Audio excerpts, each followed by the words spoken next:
En fait, pour nous, c'est important de développer la curiosité intellectuelle chez nos élèves puis de les rendre vraiment actifs dans leur apprentissage.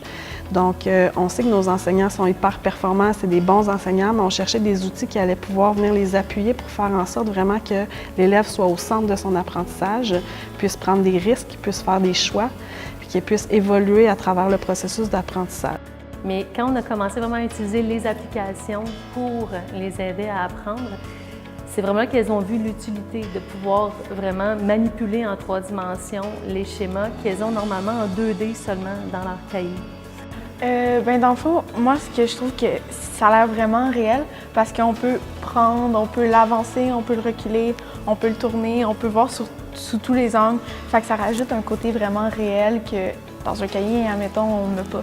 Ouais, moi, j'ai été vraiment fascinée et surprise la première fois que j'ai vu les espaces parce que c'est vraiment, comme dans la vraie vie, vraiment un beau 3D. Tu peux vraiment... Je pense que tout le travail de collaboration que le Z-Space amène vraiment un travail en collaboration beaucoup plus interactif, beaucoup plus concret que simplement lire là, dans un manuel. Ça nous permet de pouvoir avoir une discussion plus approfondie sur les différents sujets, puis sur les différentes matières là, présentées par les différentes applications.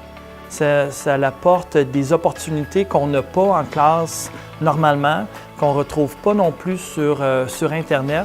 Ça permet vraiment à l'étudiant d'aller plus loin dans sa conception des apprentissages, dans sa conception des notions qu'on a à enseigner, à faire visualiser aux élèves, mais aussi dans la réflexion qu'ont les élèves à faire pour finalement intégrer la matière, pour mieux comprendre la matière.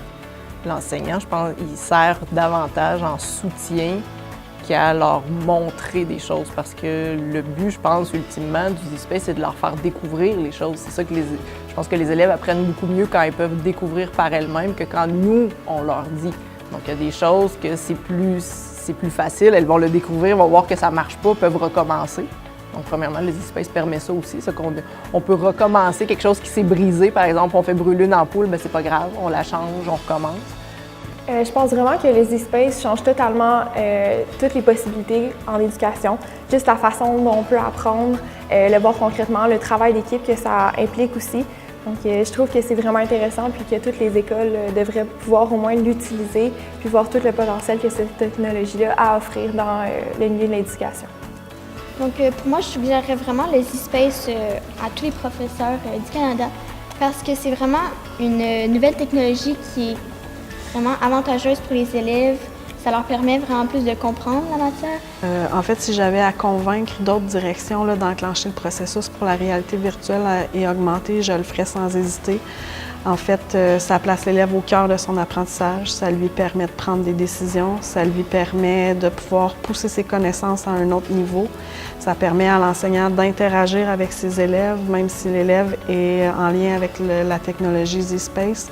Ça permet la collaboration, donc c'est vraiment le meilleur des mondes avec cet outil-là là, pour pouvoir intégrer la réalité virtuelle et augmentée.